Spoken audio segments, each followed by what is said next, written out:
چین نہیں ہے۔ میرے پیارے آقا صلی اللہ تعالی علیہ وسلم کی کنیزاؤں، آخر کیا بات ہے کہ پاس میں دولت بھی موجود ہے، پاس میں اچھے لباس بھی موجود ہے، رہنے کے لیے اچھے مکانات بھی موجود ہے، اس کے باوجود بھی دلوں کو قرار نہیں ملتا، دلوں کو چین نہیں ملتا، دل بے اطمینانی کی شکایت کرتے نظر آتے ہیں۔ اس کی وجہ کیا ہے؟ اس کے حوالے سے اللہ کے پیارے محبوب صلی اللہ تعالی علیہ وسلم کا فرمان اگر آپ سنیں گے تو آپ کو پتا چل جائے گا کہ آخر دلوں کی بے قراریاں کیوں ہیں، دلوں کی بے چینیاں کیوں ہیں۔ میرے پیارے آقا صلی اللہ تعالی علیہ وسلم کی کنیزاؤں، اللہ کے پیارے محبوب صلی اللہ تعالی علیہ وسلم ارشاد فرماتے ہیں، جب کوئی انسان کسی پر لان تان کرتا ہے یا کسی کی غیبت کرتا ہے تو اللہ تبارک و تعالی اس کے دل سے سکون کی دولت کو چھین لیتا ہے، اس کے دل سے قرار کی دولت کو چھین لیتا ہے، اس کے دل سے اطمینان کی دولت کو چھین لیتا ہے۔ اے سرکار مدینہ صلی اللہ علیہ وسلم کی کنیزاؤں، یہی وجہ تو ہے اللہ کے پیارے محبوب صلی اللہ تعالی علیہ وسلم جب معراج سے تشریف لائے تو مصطفیٰ جان رحمت صلی اللہ تعالی علیہ وسلم نے اپنے صحابہ کے درمیان ارشاد فرمایا کہ جب میں نے جہنم کا مشاہدہ کیا تو میں نے سب سے زیادہ جہنم کے اندر عورتوں کو ملاحظہ کیا۔ عرض کیا گیا، یا رسول اللہ صلی اللہ تعالی علیہ وسلم، ہمارے ماں باپ آپ پر قربان، میرے سرکار یہ تو بتائیں آخر عورتوں کو جہنم کے اندر آپ نے جو سب سے زیادہ ملاحظہ فرمایا ہے اس کی وجہ کیا ہے؟ آخر عورتوں میں وہ کون سی برائی پائی جاتی ہے، عورتوں میں وہ کون سا گناہ پایا جاتا ہے جس کی بنیاد پر آپ نے سب سے زیادہ جہنم کے اندر عورتوں کا مشاہدہ فرمایا؟ مصطفیٰ جان رحمت صلی اللہ تعالی علیہ وسلم نے ارشاد فرمایا، عورتوں کے اندر دو چیزیں کثرت سے پائی جاتی ہیں، ایک تو وہ ایک دوسرے پر لان تان اور ایک دوسرے کی غیبت کرتی ہوئی نظر آتی ہیں، اور ایک تو اپنے شوہروں کی نافرمانی اور ناشکری کرتی نظر آتی ہے۔ یہی دو وجوہات کی بنیاد پر عورتوں کو سب سے زیادہ جہنم کے اندر پایا گیا، جہنم کے اندر محسوس کیا گیا۔ میرے پیارے آقا صلی اللہ علیہ وسلم کی کنیزاؤں، آپ اندازہ تو لگاؤ کہ مصطفیٰ جان رحمت صلی اللہ تعالی علیہ وسلم جن دو برائیوں کی بنیاد پر جہنم کے اندر عورتوں کا مشاہدہ فرما رہے ہیں اور جس کا تذکرہ فرما رہے ہیں، آج انہی دو برائیوں کے اندر عورتیں سب سے زیادہ ملوث نظر آتی ہیں، عورتیں سب سے زیادہ اس برائیوں کے اندر مصروف نظر آتی ہیں۔ آپ دیکھتے چلے جائیں، اگر چند خواتین ایک جگہ پر بیٹھی ہوں، چند خواتین ایک جگہ پر موجود ہوں اور ان کی گفتگو اگر آپ سننے کی کوشش کریں، ان کی گفتگو کو آپ سماعت کرنے کی کوشش کریں تو آپ یہ محسوس کریں گے کہ وہ یا تو کسی پر لان تان کر رہی ہوں گی یا کسی کی غیبت کر رہی ہوں گی۔ اسی کو قرآن مقدس میں میرا مولا ارشاد فرماتا ہے، ویل لکل ہمزۃ لمزہ، ویل ہے ان لوگوں کے لیے، جہنم کی خطرناک وادی ہے ان لوگوں کے لیے جو ایک دوسرے پر لان تان کرتے ہیں اور ایک دوسرے کی غیبت کرتے ہیں۔ اے سرکار مدینہ صلی اللہ علیہ وسلم کی کنیزاؤں، آپ جانتی ہیں مصطفیٰ جان رحمت صلی اللہ تعالی علیہ وسلم نے ارشاد فرمایا کہ جو خواتین دنیا کے اندر کسی کی غیبت کرتی ہوں گی یا کسی کے حوالے سے برائی کرتی ہوں گی، ایسی خواتین کے سامنے کل قیامت کے دن ان کے مردہ بھائی کا گوشت پیش کیا جائے گا، ان کے مرے ہوئے بھائی کا گوشت پیش کیا جائے گا۔ آج خواتین اگر کہیں پر بیٹھ جائیں تو ذکر مصطفیٰ کرنے کی توفیق نہیں ہوتی، ذکر خدا کرنے کی توفیق نہیں ہوتی، نمازوں کی پابندی کرنے کی توفیق نہیں ہوتی، تلاوت قرآن کی بات آتی ہے تو خواتین کو وقت نہیں ملتا، وہ تنگی وقت کی شکایت کرتی ہوئی نظر آتی ہیں۔ مگر اللہ اکبر، اگر کسی کی غیبت کا معاملہ آ جائے تو کریت کریت کر ایک دوسرے کے عیوب کو بیان کرتی ہے۔ یاد رکھو مصطفیٰ جان رحمت صلی اللہ علیہ وسلم نے ارشاد فرمایا، جو کسی کے عیب کو دیکھ کر پردہ ڈالے اللہ عز و جل کل قیامت کے دن اس کے عیوب پر پردہ ڈالے گا، اور جو کسی کے عیوب کو بے نقاب کرے اللہ عز و جل مرنے سے پہلے پہلے اس کے عیوب کو بے نقاب فرما کر اس کو ذلیل و رسوا فرمائے گا۔ اے خاتون جنت رضی اللہ تعالیٰ عنہا کی کنیزاؤں، اپنی زندگی کے مقصد کو سمجھو، اپنی زندگی کے مقصد کو سمجھنے کی کوشش کرو۔ اس زمین کے اوپر کسی کی غیبت کے لیے، اس زمین کے اوپر کسی کسی کی برائی کو بیان کرنے کے لیے، اس زمین پر کسی پر لعن طعن کرنے کے لیے آپ نہیں آئی ہو، بلکہ آپ کی آمد کا مقصد بڑا عظیم ہے، آپ کی آمد کا مقصد بڑا بہترین ہے۔ میرے پیارے آقا علیہ الصلوۃ والتسلیم کی کنیزاؤں، آپ ذرا سوچو تو صحیح، آج معاشرے کے اندر خواتین میں کس قدر برائیاں بڑھتی جا رہی ہیں، برائیاں کتنی عام ہوتی جا رہی ہے۔ وہ کون سا گناہ ہے جو خواتین کے اندر موجود نہیں؟ جب خواتین کسی کی برائی کرتی ہیں، جب کسی کی برائی کا تذکرہ کرتی ہیں، تو وہ یہ کہتے ہوئے کرتی ہیں کہ میں تو کسی کی غیبت نہیں کر رہی ہوں، میں تو اپنی بات کو بیان کر رہی ہوں۔ یاد رکھو سیدہ عائشہ صدیقہ رضی اللہ تعالی عنہا ایک مرتبہ مصطفیٰ جان رحمت صلی اللہ تعالی علیہ وسلم کی بارگاہ میں عرض کرتی ہیں ایک عورت کے حوالے سے، یا رسول اللہ صلی اللہ تعالی علیہ وسلم، آخر وہ عورت کتنی ناٹی تھی، اس کا قد کتنا چھوٹا تھا، اتنا سننا تھا کہ مصطفیٰ جان رحمت صلی اللہ تعالی علیہ وسلم ارشاد فرماتے ہیں، اے عائشہ تو نے ایسا جملہ کہہ دیا، اگر اس جملے کو سمندر کے اندر ڈال دیا جائے تو اس کا سارا پانی خراب ہو جائے۔ عرض کیا یا رسول اللہ کیا میں نے غیبت کی؟ عرض کیا میرے آقا علیہ السلام نے ارشاد فرمایا ہاں تم نے اس کی غیبت کی۔ عرض کیا یا رسول اللہ صلی اللہ تعالی علیہ وسلم آخر وہ ناٹی تھی تو میں نے ناٹی کہہ دیا۔ میرے سرکار فرماتے ہیں اسی کا نام تو غیبت ہے۔ لوگ بہت ساری باتوں میں یوں کہتے ہیں میں غیبت نہیں کر رہی ہوں، میں غیبت نہیں کر رہا ہوں، بلکہ میں تو اس کے اندر جو چیز موجود ہے اسی کو بتا رہا ہوں۔ میرے آقا علیہ الصلوۃ والتسلیم نے فرمایا اسی کا نام تو غیبت ہے کہ کسی مومن بھائی یا بہن کے پیٹھ پیچھے اس کی ایسی برائی کو بیان کرنا جو اس کے اندر موجود ہے اور اس تک وہ بات پہنچے تو اس کے دل کو تکلیف ہو، اسی کا نام غیبت ہے، اور اگر وہ اس کے اندر موجود نہ ہو تو اس کو تہمت کہا گیا ہے۔ اے سرکار مدینہ صلی اللہ علیہ وسلم کی کنیزاؤں، حضرت سیدنا حسن بصری رضی اللہ تعالیٰ نے ارشاد فرماتے ہیں اگر کسی کی غیبت کرنے کو میں روا سمجھتا تو میں سب سے پہلے اپنے ماں باپ کی غیبت کرتا، اس لیے کہ غیبت کرنے والا جب کسی کی غیبت کرتا ہے تو وہ اپنے نامہ اعمال سے نیکیاں اس کے نامہ اعمال میں ٹرانسفر کرتا ہے، اپنی نیکیاں اس کے نامہ اعمال میں ڈالتا ہے۔ میرے پیارے آقا علیہ الصلوۃ والتسلیم کی کنیزاؤں، آج جی آپ کو بتاؤں ایک بہت بڑے محدث علیہ رحمت و رضوان ارشاد فرماتے ہیں جب میرے چچا کا انتقال ہوا تو میں نے انہیں خواب میں دیکھا کہ وہ میرے گھر کے قریب تشریف لائے اور تشریف لانے کے بعد وہ دیوار سے ٹیک لگا کر کے بیٹھ گئے۔ جب وہ میرے گھر میں آ کر دیوار سے ٹیک لگا کر کے بیٹھے تو میں نے ان سے پوچھا چچا جان کیسے آنا ہوا؟ انہوں نے بتایا میرے آنے کا مقصد یہ ہے کہ میں آ کر تمہیں چند نصیحتیں کروں۔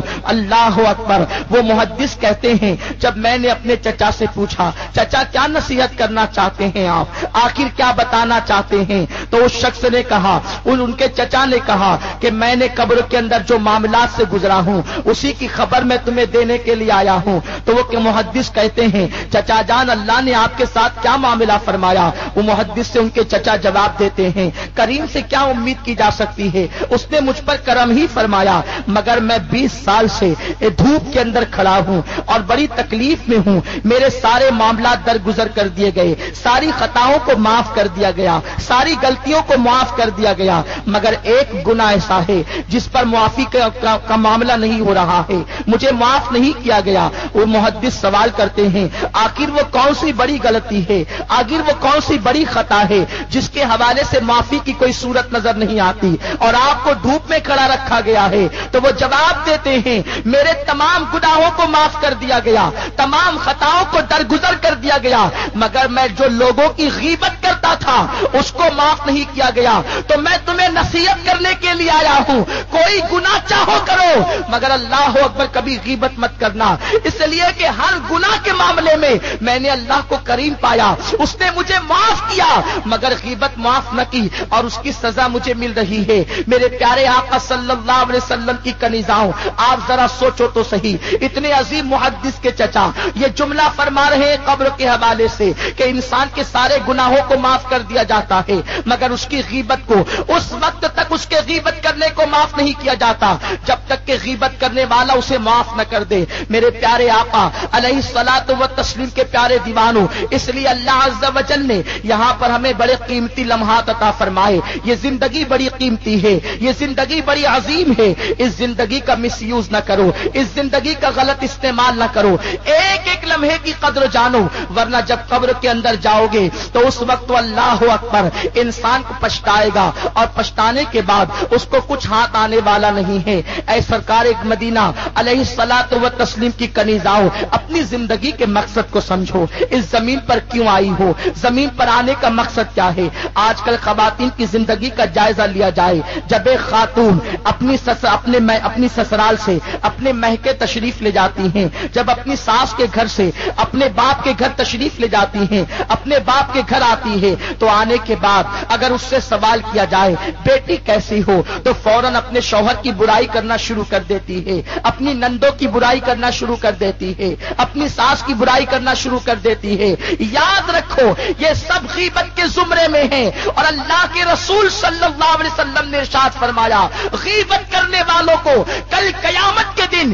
جنت کی خوشبو بھی نصیب نہ ہوگی، وہ جنت کی خوشبو بھی میسر نہیں ہوگی، وہ جنت کی خوشبو بھی نہ پائیں گے۔ آپ ذرا سوچو تو صحیح، نیکیاں مشقت سے آپ کریں، نمازیں آپ پڑھیں، روزے آپ رکھیں، حج آپ کریں، زکوٰۃ آپ دیں، ساری نیکیاں کرنے کے بعد اگر آپ کسی کی غیبت کرتے ہیں تو آپ اپنی نیکیاں اس کے نامہ اعمال میں ڈال دیتے ہیں۔ حدیث مبارکہ کا مفہوم ہے، اللہ کے پیارے محبوب صلی اللہ تعالی علیہ وسلم ارشاد فرماتے ہیں جب کل قیامت کے دن ایک بندہ یا بندی کو رب کی بارگاہ میں حاضر کیا جائے گا اور اس سے کہا جائے گا اپنے نامہ اعمال کو دیکھ لے، جب وہ اپنے نامہ اعمال کو دیکھے گا یا دیکھے گی تو وہ یہ دیکھے گا یا دیکھے گی کہ اس نے جو کچھ بھی نیک عمل کیے تھے وہ اس کے نامہ اعمال میں موجود نہیں ہے۔ وہ رب کی بارگاہ میں عرض کرے گی مولا میں نے تو بہت سارے نیک اعمال کیے تھے، میں نے تو نمازیں بھی پڑھی تھی، میں نے تو حج بھی کیا تھا، میں نے تو صدقات بھی دیے تھے، میں نے تو لوگوں کے ساتھ نیکیاں بھی کی تھی، مگر میرے نامہ اعمال کے اندر یہ ساری نیکیاں نظر نہیں آتی۔ آخر یہ میرا نامہ اعمال نہیں ہے، شاید یہ کسی اور کا نامہ اعمال ہے۔ یہ کہہ کر جیسے ہی وہ اپنی بات کو ختم کرے گی تو جواب آئے گا اللہ بھولنے سے پاک ہے، یہ نامہ اعمال تیرا ہی ہے، مگر تو نیک عمل کے بعد کسی کی غیبت کر لیا کرتی تھی تو تیری نیکیاں اس کے نامہ اعمال میں چلی جاتی تھی، اس لیے آج تیرا نامہ اعمال نیکیوں سے خالی ہے۔ اے سرکار مدینہ صلی اللہ علیہ وسلم کی کنیزاؤں، وہ دن کیسا خطرناک دن ہوگا، وہ دن کیسا المناک دن ہوگا جب یہاں سے نیکی کر کے جاؤ گے اور وہاں پر اپنے نامہ اعمال میں صرف غیبت کرنے کی وجہ سے، لان تان کرنے کی وجہ سے نیکیاں کھو دو گے۔ وہ دن کتنا خطرناک دن ہے جب ماں اپنے بیٹے کو ایک نیکی دینے کے لیے تیار نہ ہوگی، جب ماں اپنی بیٹی کو پہچاننے سے انکار کر دے گی آپ کی نیکیاں غیبت کرنے کی وجہ سے، جب دوسروں کے نامہ اعمال میں چلی جائے گی تو کتنا افسوس ہوگا، کتنی حسرت ہوگی، کیا ہائے وائے کا ماحول ہوگا۔ مگر افسوس وہاں پچھتانے سے کام نہیں چلے گا، وہاں بے قراری سے کام نہیں چلے گا، وہاں افسوس کرنے سے کام نہیں چلے گا۔ اس لیے آج اس سنی اجتماع میں آئی ہو تو اپنے دلوں کے اندر عہد کر لو کہ انشاءاللہ تبارک و تعالی اب کبھی زبان سے کوئی چیز نکلے گی تو کسی کی غیبت نہیں نکلے گی، بلکہ اب زبان سے کوئی چیز نکلے گی تو مصطفیٰ پیارے کی نعت نکلے گی، سیرت رسول نکلے گی، اب نکلے گی تو تلاوت قرآن اس زبان سے نکلے گی۔ اے سرکار مدینہ صلی اللہ علیہ وسلم کی کنیزاؤں، آؤ میں آپ کو بتاؤں غیبت سے بچنے والا اور دل کو کینے سے بچانے والا اللہ کے نزدیک کتنا محبوب بن جاتا ہے۔ حضرت سیدنا عبداللہ ابن